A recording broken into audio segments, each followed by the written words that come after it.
En dus found the stiffy plaster, put the plaster over her mouth, put that pillowcase or whatever it was, a cushion cover over her head, put her into the sleeping bag. No, I just slung it in the corner. Suara yang baru saja kalian dengar adalah suara pembunuh berantai yang dengan tenang berbicara tentang seorang gadis yang dia culik pada tanggal 14 Juli 1990. Yang membuat merinding adalah ketika petugas polisi yang merespon ke tempat kejadian untuk menangkapnya mengetahui bahwa gadis yang diculik itu sebenarnya adalah putri petugas polisi itu sendiri. Yang mengejutkan, ketika penyelidikan semakin dalam, dia mengungkapkan bahwa gadis itu bukanlah satu-satunya korbannya. Saat menelusuri kembali para korban, salah satu korban yang paling menonjol adalah gadis dari Inggris yang jasadnya ditemukan oleh seorang pejalan kaki di selokan di Jalan Raya M1 di Twycross pada tanggal 18 Juli 1983. Gadis itu benar-benar dalam keadaan polos dan dalam keadaan membusuk. Setelah jasad itu diperiksa dokter untuk mengetahui apa yang terjadi, semakin sulit mengetahui siapa korban. Karena tubuhnya dalam kondisi yang buruk dan tidak ada catatan gigi untuk membantu. Tapi kemudian polisi dihadapkan pada kenyataan menghancurkan. Sudah ada kasus hilangnya seorang gadis muda dan penyelidikan intensif sedang berlangsung. Sehingga polisi memutuskan memanggil orang tua gadis itu.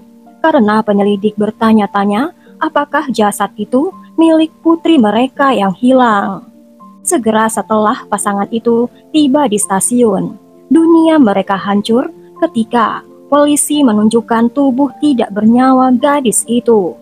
Itu adalah momen menyayat hati bagi mereka, menyadari putri mereka yang berharga, Caroline Hogg, sudah pergi untuk selamanya. Petugas koroner yang memeriksa jasad itu mengatakan, tampaknya seseorang menutup mulut dan hidungnya untuk menghentikan gadis kecil itu bernapas dan kemudian meninggalkannya di sana. Karena jika orang tersebut tidak ingin membunuhnya, mengapa dia meninggalkan korban di tempat orang lain dapat menemukan tubuh jasad itu? Tidak seperti pembunuh lainnya, dia tidak mencoba menutupi jejaknya. Mereka juga mempertimbangkan kemungkinan psikologis pelaku. 4 departemen kepolisian yang berbeda bekerja sama memulai salah satu investigasi pembunuhan terbesar. Mereka mengira si pembunuh pasti menggunakan kendaraan untuk pergi ke tempat terpencil untuk melakukan kejahatan. Sehingga polisi terus berjaga di jalan dekat jasad Caroline ditemukan dan mencatat nomor platnya. Berjaga-jaga seandainya pembunuh kembali ke daerah tersebut. Ketika penyelidikan berlangsung, beberapa orang menyampaikan informasi penting yang menjadi inti dari kasus ini. Pada tanggal 8 Juli 1983, hari di mana Caroline menghilang, mereka melihat seorang pria botak yang tampak lusuh mengenakan kacamata berbingkai bahan tanduk, berakting mencurigakan di sekitarnya ketika Caroline sedang bermain. Laki-laki itu mengamati Caroline dan mengikuti Caroline ke tempat pekan raya terdekat. Di sepanjang jalan, seorang gadis bernama Jennifer Booth memperhatikan Caroline duduk bersama pria botak itu di bangku. Jennifer mendengar Caroline berkata, "Yes please," atau "Ya tolong," untuk sesuatu yang diminta pria itu padanya. Dan kemudian mereka berjalan bersama sambil bergandengan tangan ke tempat pekan raya. Di pekan raya itu, pria itu membayar untuk Caroline untuk naik komedi putar, sementara pria itu mengawasinya. Seorang saksi bahkan mengatakan kepada polisi bahwa ketika mereka meninggalkan pekan raya itu jam 7:30 malam, Caroline terlihat ketakutan. Sedihnya, itulah terakhir kalinya orang melihat Caroline hidup. Setelah mengumpulkan keterangan saksi, polisi bekerja cepat menemukan pria botak dengan semua ciri khas itu. Tetapi meskipun polisi berusaha keras, polisi tidak dapat melacaknya.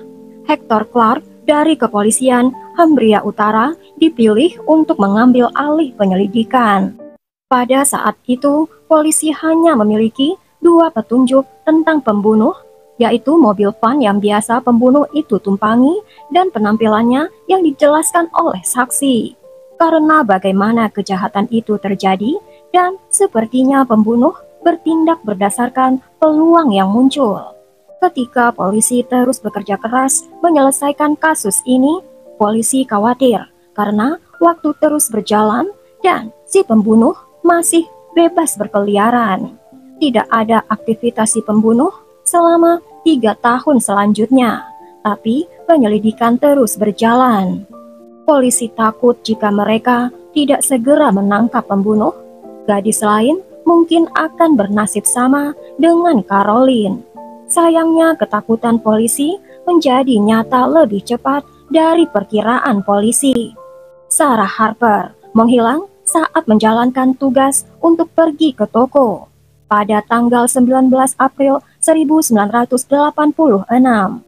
Polisi Yorkshire menerima panggilan panik ketika seorang pria yang sedang berjalan-jalan dengan anjingnya menemukan sesosok tubuh seorang gadis yang berpakaian sebagian. Dia diikat dan disumpal di sungai Trent dekat Nottingham. Ketika polisi tiba di tempat kejadian, mereka benar-benar terkejut saat mengetahui korban sebenarnya adalah Sarah Harper yang diculik pada tanggal 26 Maret 1986, sekitar jam 7:50 malam. Ketika Sarah dalam perjalanan ke toko terdekat dari rumahnya, tubuh Sarah dibawa untuk diautopsi, di mana ahli mengatakan bahwa luka yang diderita Sarah adalah dia mengalami luka memar kecil di kepalanya. Dia mengalami luka cengkram di lengannya.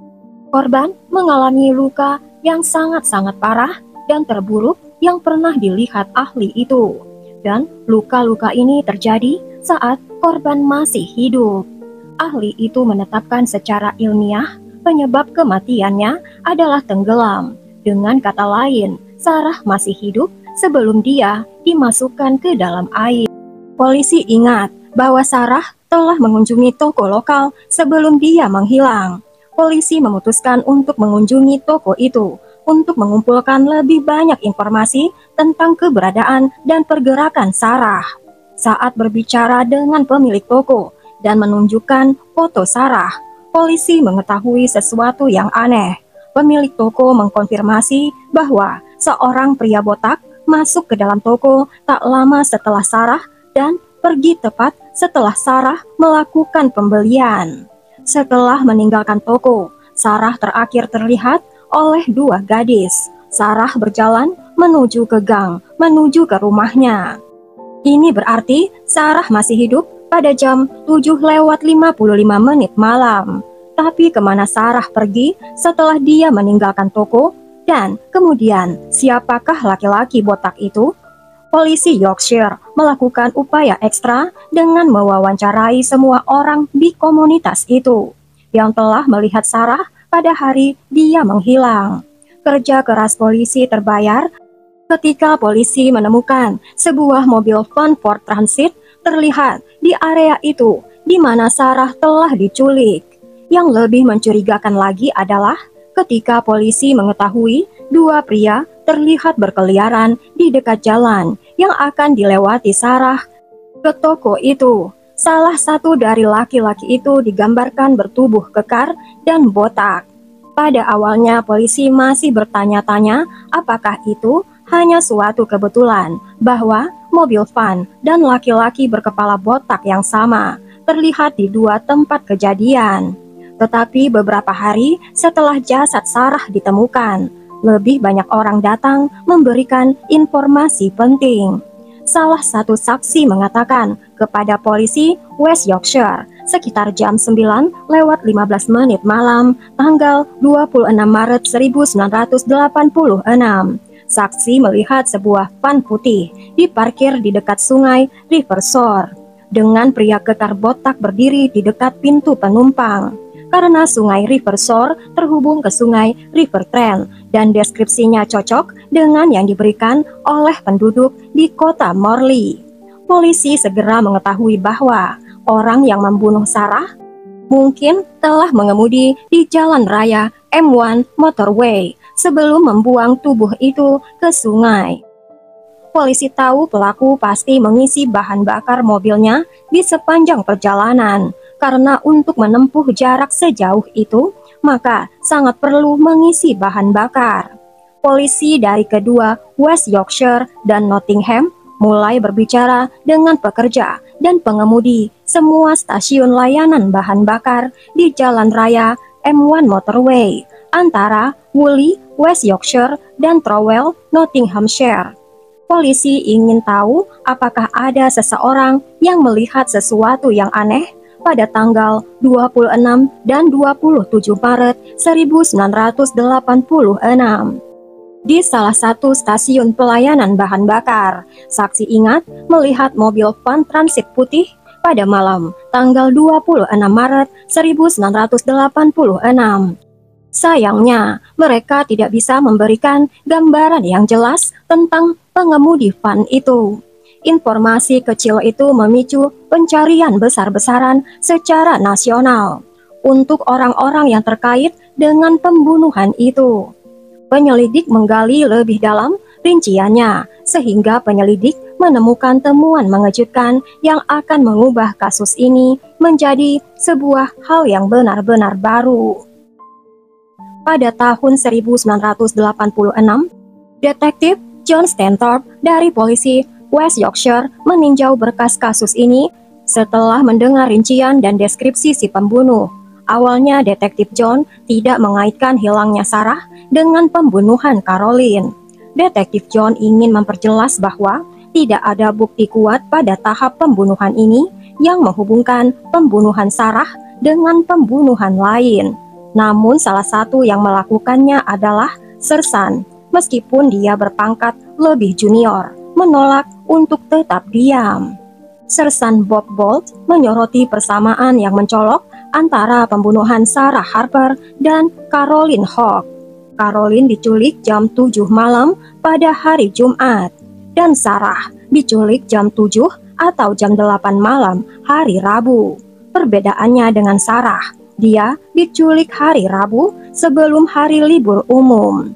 Jadi ini membuat Sersan Bob percaya penculiknya adalah pekerja non-terampil atau semi-terampil yang bekerja di utara. Tapi dia tinggal jauh sehingga harus melakukan perjalanan pulang pada akhir pekan ke selatan. Jenazah kedua gadis itu ditemukan hanya berjarak 42 km dari SB de la Zouch di Leicester, Inggris, dan hanya sedikit upaya yang dilakukan untuk menyembunyikan jasad itu. Namun jenazah Sarah relatif utuh, sementara jasad Caroline telah membusuk, sehingga mempersulit penilaian terhadap luka-luka mereka. Pada bulan November 1986, akhirnya pembunuhan Sarah dikaitkan dengan serangkaian kejahatan yang mengungkapkan bahwa laki-laki botak yang sama yang menculik gadis-gadis itu di dalam mobil van putih. Setelah pertemuan tersebut, penyelidik meminta bantuan FBI untuk membuat profil psikologis si pembunuh. Mereka percaya bahwa sangat penting untuk memahami pola dan perilaku pembunuh. FBI mengerjakan profil ini dan menyelesaikannya pada awal tahun 1988 dengan memberikan wawasan yang berharga yang dapat membantu penyelidik Inggris memahami isi pikiran si pembunuh. Tapi tampaknya sangat aneh bagi mereka. Menurut profil ini, si pembunuhnya mungkin seorang laki-laki kulit putih berusia 30 dan 40 tahun yang cenderung lebih ke arah 40 tahun. Mereka menggambarkan pembunuh itu sebagai seseorang yang menyendiri dan tidak memiliki banyak teman. Profil tersebut menyimpulkan si pembunuh mengumpulkan souvenir dari korbannya, yaitu sifat pembunuh klasik. Setelah menganalisis profil, polisi menyadari bahwa mereka sedang menghadapi pembunuh yang tidak seperti pembunuh manapun yang pernah mereka temui sebelumnya. Tetapi insiden yang lebih meresahkan mulai muncul ke permukaan. Jelas si pembunuh tidak berencana akan berhenti dalam waktu dekat, dan urgensi untuk menangkapnya semakin kuat ketika seorang gadis akan menjadi korban berikutnya. Pada tanggal 24 April 1988, sepasang suami istri yang khawatir bergegas ke kantor polisi Nottingham. Mereka bersama putri mereka Teresa Thornhill berusia 15 tahun yang tampak ketakutan. Teresa menjelaskan kepada polisi apa yang terjadi padanya tadi malam. Teresa sedang berkumpul dengan pacarnya Andrew Biston, dan Teresa berjalan pulang setelah berpisah dari pacarnya. Teresa memperhatikan sebuah mobil van transit melambat di depannya di jalan Norton Street. Teresa mengatakan, "Saya berjalan di Norton Street dan mobil van biru ini diparkir di seberang jalan, dan orang ini keluar dan dia pergi membuka kap mesinnya, dan laki-laki itu berteriak, 'Oi!' Dan Teresa melihat ke sekeliling dan mengabaikannya. Dia berkata, 'Oi, bisakah kamu memperbaiki mobil van?' Teresa tidak memperhatikan. Lalu beberapa menit kemudian, laki-laki besar datang membawa Teresa dari samping, dengan tangan Teresa menempel ke samping, dan tangan laki-laki itu menutup mulut dan hidung Teresa, membuat gadis itu tidak bisa bernafas dan hampir pingsan. Teresa melawan dengan sekuat tenaga. Dia mengeliat dan menendang laki-laki itu dalam upaya putus asa untuk membebaskan diri dari cengkraman yang erat. Dalam gerakan yang berani, gadis itu mencengkram tongkat ajaib laki-laki itu, yang menyebabkan laki-laki itu melepaskan cengkramannya. Cukup untuk Teresa menenggelamkan gigi-giginya ke dalam lengan pria itu. Laki-laki itu meneriaki gadis itu, tapi Teresa menolak menyerah. Teresa berteriak memanggil ibunya saat berkelahi dengan laki-laki itu, bahkan menggunakan kaki-kakinya untuk mendorong kusen pintu van. Tepat ketika keadaan tampak genting, pacar Teresa, Andrew, berlari menyelamatkannya. Andrew melompati pagar di dekatnya. Andrew berhenti di pojok jalan dan berteriak, "Kamu sialan, lepaskan dia." Laki-laki itu panik, berjalan melihat ke jalan dan mengatakan, "Oh tidak, ada yang melihat saya." Laki-laki itu masuk ke dalam mobil van dan pergi. Menariknya, seluruh kejadian terekam di kamera pengawas bank, tetapi hanya menangkap Teresa dan Andrew yang melarikan diri dari penculik, tetapi tidak dapat menangkap gambar pelaku. Ketika polisi meminta gadis itu menggambarkan laki-laki yang mencoba menculik Teresa, Teresa dan Andrew memberikan gambaran rinci laki-laki itu sebagai laki-laki botak, kelebihan berat badan, dan bertubuh tidak terawat, seperti seorang pegulat. Ketika polisi membandingkan deskripsi ini dengan profil pembunuh dari kasus Sarah dan Caroline, itu adalah perbandingan yang mengerikan. Akhirnya detektif menyadari mereka sedang mengejar orang berbahaya yang sama yang bertanggung jawab atas pembunuhan dan penculikan gadis. Sudah 2 tahun tanpa ada aktivitas si pembunuh. Pada tanggal 14 Juli 1990, polisi menerima telepon yang meresahkan dari seorang wanita yang dengan suara gemetar memberitahu mereka bahwa seseorang sudah menculik putrinya di dalam mobil van transit. Beberapa menit kemudian, armada 6 mobil polisi turun ke desa itu dan bertemu sang ibu yang memberitahukan polisi tentang saksi mata penculikan putrinya. Saksi mata itu adalah David Hurst, seorang pensiunan kepala pos berusia 53 tahun. yang sedang keluar memotong rumput di halaman depan rumahnya. Ketika David melihat sebuah mobil van transit berhenti di seberang jalan, pengemudinya melangkah keluar dan tampak sedang membersihkan kaca depan mobil. Pada saat itu, David melihat putri tetangganya yang berusia 6 tahun lewat. Saat David membungkuk untuk membersihkan rumput dari mesin pemotong rumput, David melihat sesuatu yang aneh. David mengatakan, kemudian kaki-kaki anak itu ada di samping laki-laki itu, lalu menghilang. Pengemudi sedang melakukan gerakan mendorong ke arah lantai penumpang. Saya kira bukan anak kecil yang ada di lantai itu. Anak kecil itu tidak terlihat di kursi penumpang. Si pengemudi bergegas ke kursi pengemudi, menutup pintu penumpang, dan menyalakan mobil. Serangkaian tindakan mencurigakan itu yang membuat David merasa tidak tenang dan dia merasa ada sesuatu yang tidak beres. David sadar kalau dia baru saja melihat penculikan tepat di depan matanya. David dengan cepat mengingat nomor plat mobil tersebut ketika melaju pergi dan bergegas pergi ke rumah gadis itu dan menyampaikan situasi yang mengkhawatirkan itu kepada ibu gadis itu. David menjelaskan tentang mobil van itu kepada petugas. David tiba-tiba melihatnya mengemudi ke arah mereka. Dengan perasaan terdesak, David menjelaskan, "Itu dia, itu mobil van yang sama."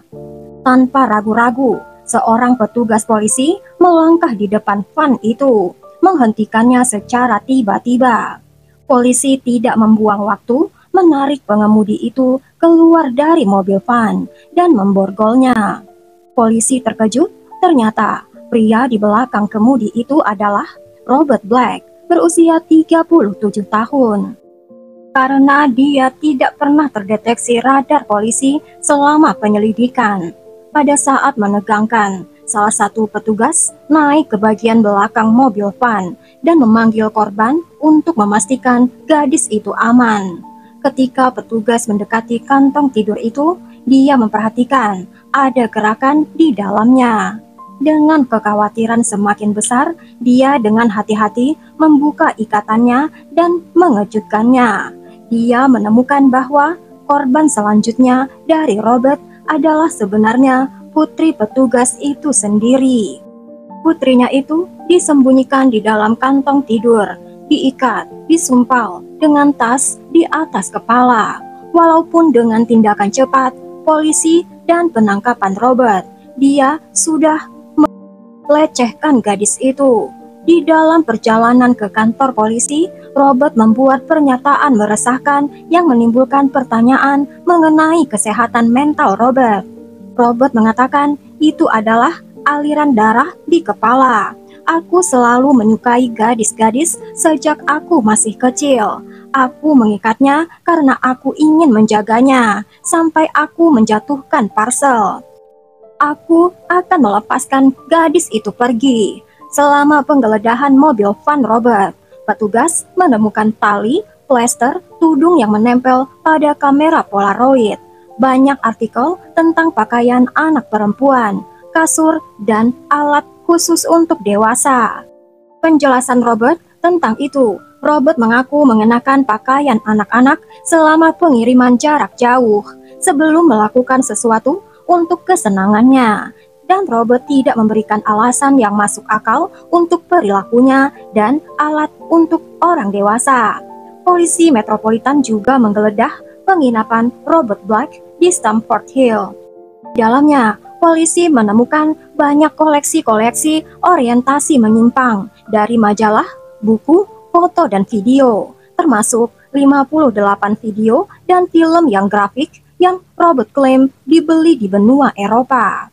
Di antara temuan itu adalah beberapa item pakaian, 6 pasang kacamata, dan salinan surat kabar Nottingham yang merinci percobaan penculikan tahun 1988 tentang Teresa Thornell yang diwarnai dengan cairan tubuh pria.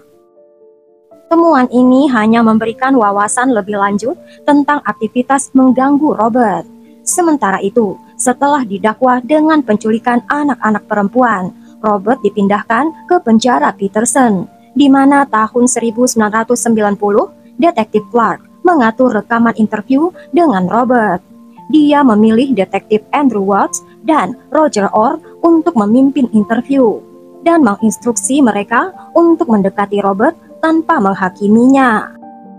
Sesi selama 6 jam ini menyelidiki pola pikir Robert dan mengumpulkan informasi tentang tindakan dan motivasi masa lalunya.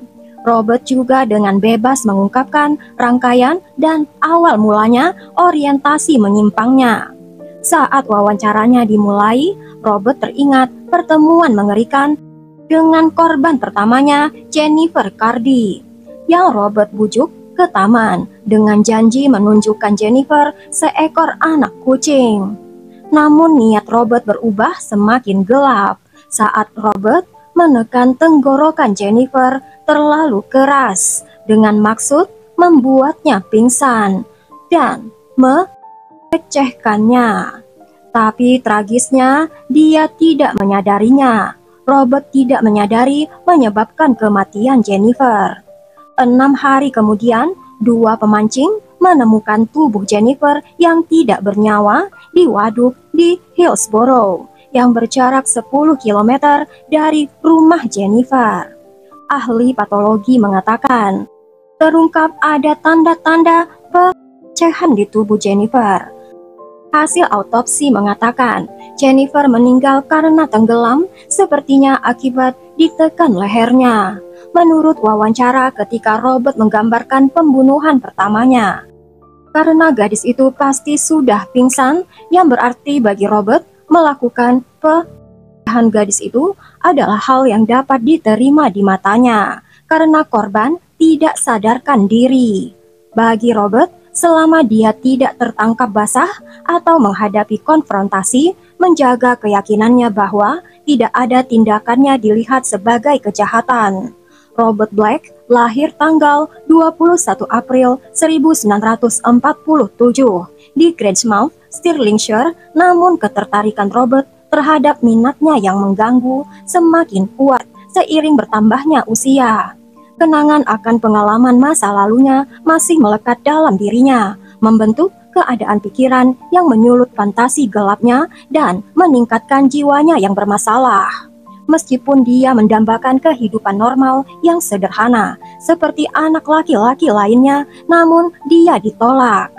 Robert menggambarkan perkenalannya dengan pornografi anak dengan bersemangat dengan fantasinya. The place where I used to go again, where I first discovered it. A shop down near King's Cross in London. Didn't have a name, it was just like a shop front, and you went in and it was like old books lined up, but if you wanted to get something else, you went in the back. No, I made the chance remark. I said to Eddie, any like teenage magazines. He says, I got these, and he pulled them out. They're called Lollytots. Robert lebih tertarik pada korbannya yang tidak memiliki kemampuan membela dirinya dan menjadikan mereka target ideal predator. Ketika diwawancarai, Robert mengatakan dirinya merasa tersesat dan bingung. Kecenderungan menetralisir tindakannya dengan membenarkannya lagi dan lagi. Ketika Robert menggambarkan masa kecilnya, tidak seperti kebanyakan pembunuh, dia tidak benar-benar mencari pendekatan simpatik, tetapi malah mencoba meyakinkan dirinya bahwa tindakannya itu hanyalah reaksi daripada yang dia alami di masa kecilnya. Robert menggambarkan dia tidak berniat menyakiti anak-anak ini, dan dengan membuat mereka tidak sadarkan diri, Robert entah bagaimana membawa mereka keluar dari kesengsaraan, mengeluarkannya dari rasa bersalah karena korban tidak disiksa. Dari wawancara ini, penyelidik memiliki pemahaman yang lebih jelas tentang kejahatan Robert dan motif yang mendorong aksinya. Pada tanggal 19 Mei 1994, di persidangan di Moot Hall Court di Newcastle, Hakim William McPherson menyampaikan putusan. Robert dinyatakan bersalah atas penculikan dan pembunuhan Caroline Hogg dan Sarah Harper bersama dengan percobaan penculikan Teresa Thornhill. Hakim menyebut Robert sebagai pemangsa pelanggaran yang tidak akan pernah dilupakan dan sebagai pria yang paling tercela. Akibatnya, Robert menerima hukuman seumur hidup dengan minimum 35 tahun penjara. Namun, hukum bagi Robert belum selesai. Pada tahun 2009, muncul bukti baru yang mengaitkannya dengan pembunuhan Jennifer Cardy. Kasus Robert terhadap Jennifer tidak hanya mengandalkan bukti forensik, tetapi berbagai detail yang menunjukkan kehadiran Robert di dekat lokasi penculikan. Pada tanggal 27 Oktober 2011, Robert divonis bersalah atas penculikan dan pembunuhan Jennifer Cardy. Robert meninggal karena serangan jantung pada tanggal 12 Januari 2016 ketika dia berusia 68 tahun. Jasadnya dikremasi. Tidak ada keluarga dan teman menghadiri upacara kematiannya. Dengan penyelidikan yang terus berlanjut, lebih banyak nama terhubung dengan kejahatan Robert. Bagaimana pendapat kalian guys tentang kasus ini? Tulis di kolom komentar ya. Bahaya itu tidak mengancam kita saja sebagai orang dewasa, tapi juga mengancam anak-anak. Banyak sekali terjadi kejahatan terhadap anak yang menyebabkan trauma atau kematian. Ambil pelajaran dan hikmah dari kasus ini, dan apa yang dilakukan Robert sudah sangat salah. Dan Robert bahkan tidak menyadari perbuatannya itu salah. Robert yang dijauhi oleh gadis-gadis di masa remajanya dan melarikan diri ke bacaan pornografi yang menyebabkan kecanduan dan perbuatan menyimpang. Anak-anak sangat perlu diajarkan konten mana yang baik dan mana yang harus dijauhi. Contohnya, jangan pernah membuka konten pornografi yang sangat merusak generasi muda. Terima kasih banyak sudah menonton channel ini dan berikan subscribe, like, dan tekan loncengnya untuk cerita yang lain.